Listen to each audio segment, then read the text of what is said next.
Welcome to Donmar TV News Channel. Ang opening remark, si Bacane. Putang ina Bacane yan, dalawa pa lang asawa. Pareho ko. Parang mayor yun ng buang. Unang-una, hindi totoo yun. Sa totoo lang, wala akong asawa. Kanya, yan po ay talagang hindi totoo. At sinasabi ko na yan, wala ni isa akong asawa. Kanya, ako po, nasaktan ako nung sabihin niyang katulad ko, siya ay may dalawang asawa. Tapos kung magsalita itong mga unggoy na to, tang ina. Sila lahat, basahin mo yan, it's by Rufo. It's called Altar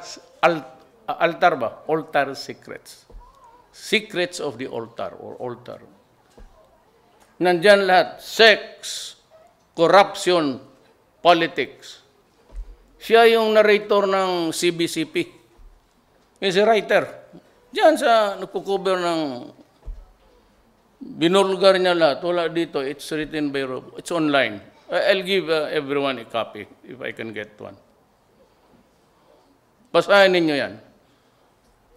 Ngayon, kung magsabi kayo, pag nabasa ninyo, nagkamali ako, nanguiting, mag-resign ako. Nakatalikod ng ano. Altar of Secrets, Sex, Politics, and Money in the Philippine Catholic Church. Seller ito, online. Aris Propo. Pinulgar niya lahat. Basahin ninyo to. Pagkatapos kong sabihin ninyo, nagsinungaling ako, at wala yung, how do you say the basis in Tagalog? Wala kayong karapatan magmura. Magre-resign na po ako. Walang problema. Pero kung ito, pag nabasa nito, sabihin ko sa mga bishops ng conference, marami kayo eh. Pareho man pala ang baho natin, babae, ganon. Eh, puro kayo, korupsyon. Oh, wala ako sa pera. Sa babae lang. Medyo limitado yung akin. Samunin ko kayong lahat, bishops conference.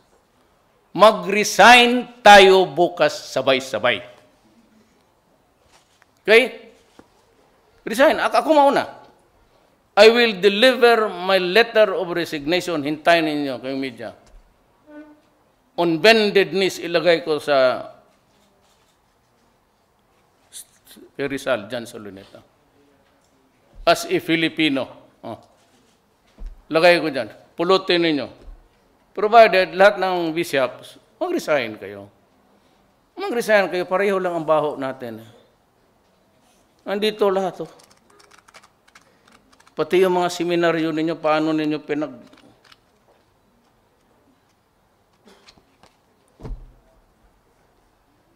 May mga bakla. Iligay mo doon sa seminaryo, o di patay lahat. Oh, pare, Ateneo ako. Yun sa Ateneo. Kung sino sa Ateneo, diba? Every Friday, mass yan, tapos confession. Dinodokot pa kami noon ng pare.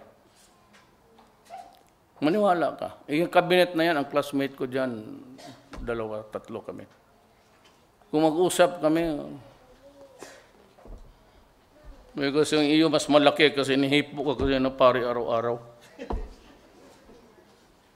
Tangina, kayo nag-umpisa eh. Sige na, be. Explain to me. Ito, writer ninyo ito, CBCP narrator ninyo. Pauna-una kayo. Ako walang problema. Magsabi, I challenge you now. I challenge the Catholic Church. You are full of shit. At mabaho rin kayong lahat. Corruption and all. Yun lang pagtanggap ninyo, paggamit, paghingi ninyo ng pajero. Hindi na kayo nahiya sarili ninyo. Ang kamahal-mahal niyang putang ina na maraming Pilipino wala pang kain. Kaya sabi ko, One day, pag hindi na, I will write a book. Hypocrisy. Lahat yan, politician, nagmamakalinis, manwari. So, pero kayo ang starring dyan. I will start from the day nung bata pa kami. Yan.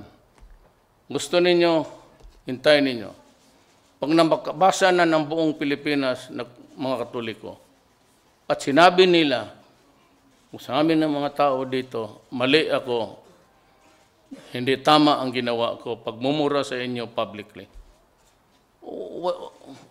What's wrong with that? Kami kung tawagin ninyo kami, kayo mga politician, corrupt, dirty, o kayo. So bakit kayo? O sinong tao na ayaw nila magtakot sa inyo dahil sa politika? Tangina ninyo. During the last meeting di Avance sa Luneta, nakinig ako. Sabi ko, well, si mga bishops, they were coming out very strong against me. Sabi ko, well, let this be a plebiscite.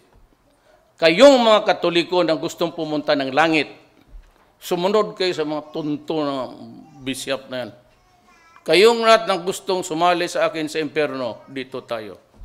Oh, I won by, what, 16 million, with the 6 million majority. Inaatake ninyo ako. Anong nangyari sa pamulitika ninyo? Di talo kayo. So ngayon, ako na naman. Takot man ang Pilipino. Walang politiko magmura sa inyo. Ako lang. Kasi bata pa kami, alam ko na ang trabaho ninyo, mga putang ina kayo.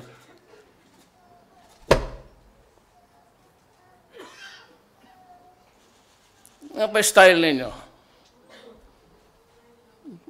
Matagal ko na talaga itong tinatago, mga letse kayo. Pag may namatay, ayaw ninyong basbasan o magmisa kayo pagkalinggo. Ngayon, Sunday, wala. Nagmamadali yung mga mahirap sa buhay. Kasi mabaho na ang patay, ang kaya nilang bayaran lang 1 o 2 araw na ang pag-imbalsama. O di sabihin, pagalitan, wag! Pinauwian. Bukas na. Linggo, wala. Pagdating doon sa simbahan, mabaho na, murahin ninyo. Ilabas yan. Mabaho na yan. Tapos, pagtapos, bisbis, magbayad pa. Buti pa naman kung saan yung tubig. Sa pusit lang yan eh. Bas-bas. Wala ka ng bas-bas. Puro chlorine yan. Maghanap kayo ng ibang. But there is God. You better cultivate a relationship between you and God at mas mamalapit. Huwag kayo niyang pakumpisal-kumpisal. Kasi ang harap ninyo yung mga buang na yan, minsan umaga, walang toothbrush. Magsalita kayo malapit, ang baho ng mga bunganga. Gusto mo sabihin, ano bang kinain mo kagabi? Ulam ba talaga? Ulam-ulaman lang. Pahawak-hawak ng ustiya. Sabi ko, ang kamay mo, bebe. Iba ba ang amoy niyan? Kung ano-anong pinaghawakan niya, babe.